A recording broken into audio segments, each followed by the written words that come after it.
गीता भट्ट जी के साथ, professor Delhi university. Gita जी, क्या आप इस चर्चा में इस बात से इत्तेफाक रखती है कि इंडिया गुलामी का प्रतीक है या आजादी का प्रतीक है? आपकी समझ क्या कहती है? देखिए गरिमा जी, जहां तक INDIA का विषय में बात हो रही है, INDIA अभी जो जितने विपक्षी दल इकट्ठे होकर, जिन्होंने 26 विपक्षी दलों ने जो अपना एक जो अलायंस अपने उसको एक नाम दिया है, एक एब्रीविएशन दिया है, तो उस विषय में जो मुझे लगता है सांसद जी बात कहना चाह रहे थे वो शायद कुछ इस प्रकार की थी, या एक तरह से इस बात का खुलासा करना चाह रहे थे कि नाम और काम दोनों एक जैसे हों, इसकी कोई गारंटी नहीं है। जब रावण जो है सीता माता को उठाने के लिए गए थे तो वो भी जो है साधु का भेष करके गए थे।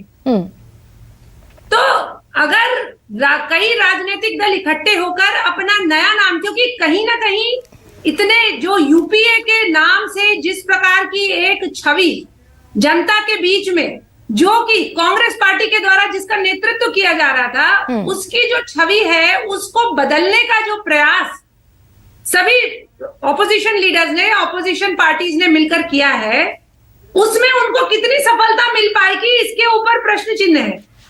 क्योंकि अभी कहीं ना कहीं अभी नाम को ही लेकर देखिए कि कितनी अटकलें लग गई।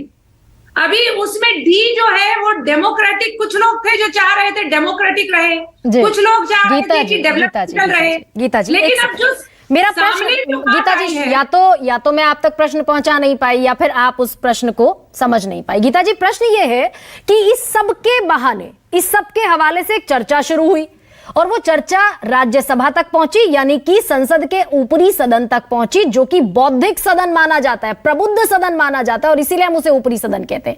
आपसे प्रश्न यह है गीता जी कि क्या आप भी मानती हैं कि इंडिया नाम का ये जो शब्द जो हमारे कॉन्स्टिट्यूशन में लिखा है, ये गुलामी की दास्तान बताता है, औपनिवेशिक काल की याद दिलाता है?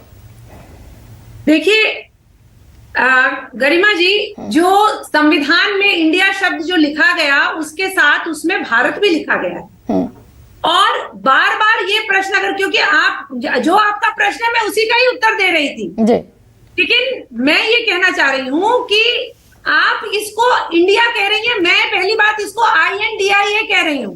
ये हमारे पास ये स्पष्टता होनी चाहिए कि जिस इंडिया की ओर आप इशारा करना चाह रही हैं वो एक जो है बहुत सारे राजनीतिक दलों का जमावड़ा है। और जब आप भारत देश की बात कर रही हैं तो कहीं ना कहीं इंडिया जो नाम है वो हमें ब्रिटिशर्स ने दिया था, इसमें कोई दो राय नहीं। गीता जी, हम भूल जाते हैं ना एक बार के लिए, गीता जी, हम कुछ समय के लिए भूल जाते हैं कि विपक्ष ने अपने गठबंधन का नाम इंडिया रखा है। हम भूल जाते हैं, हम 18 जुलाई को भूल जाते हैं और हम सिर्फ याद रखते हैं कॉन्स्टिट्यूशन को, जिसमें इंडिया भी लिखा है और भारत भी लिखा है। आज की चर्चा विपक्ष के INDIA अब्रीविएशन पर है ही नहीं। आज की चर्चा सिर्फ इस बात पर है कि क्या इंडिया शब्द जो कि संविधान में लिखा है, क्या वाकई वो अंग्रेजों का दिया हुआ शब्द है और वो गुलामी का प्रतीक है? क्या उसे संविधान से हटा दिया जाना चाहिए? बहुत साधारण सा प्रश्न है गीता जी, इस पर मैं जवाब चाहती हूँ। देखिए, इस पे ये एक ऐसा विषय है, अगर आप मुझे व्यक्तिगत रूप से पूछे तो मैं तो इस बात को कहूंगी कि पूरे विश्व में कितने ऐसे देश हैं जिनके दो नाम हैं।